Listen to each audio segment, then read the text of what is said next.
مسجد حرام میں نمازیوں کے آگے سے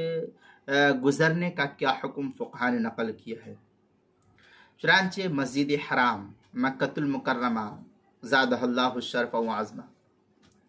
مکۃ المکرمہ کے اندر طواف کرنے والوں کے لیے طواف کرتے ہوئے نمازی کے آگے سے گزرنا مطلقاً جائز ہے،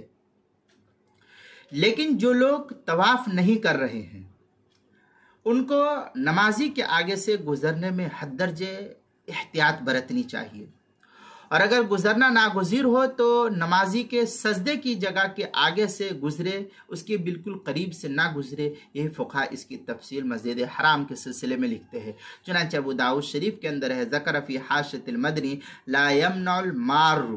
دخل الکعبہ وخلف المقام وحاشۃ المطاف لما روا احمد و ابو داؤد عن مطلب بن ابی ودع انہ رأى النبی صلی اللہ علیہ وسلم یصلی مما یلی باب بنی سہم۔ اس طریقے کی عبارت ابو داؤد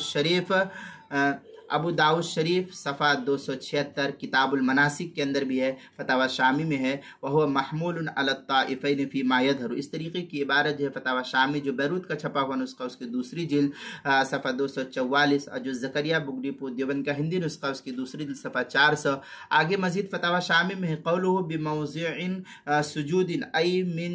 موضع قدمہ الی موضع۔ اس طریقے کی عبارت جو ہے فتاوی شامی جو بیروت کا چھپا ہوا نسخہ اس کی دوسری جلد صفحہ 342، اور جو زکریا بک ڈپو دیوبند کا ہندی نسخہ ہے اس کی دوسری جلد صفحہ 398، کتاب المسائل اس کی پہلی جلد صفحہ 437 پر بھی اس کو نقل کیا گیا، وہاں بھی دیکھ سکتے ہیں۔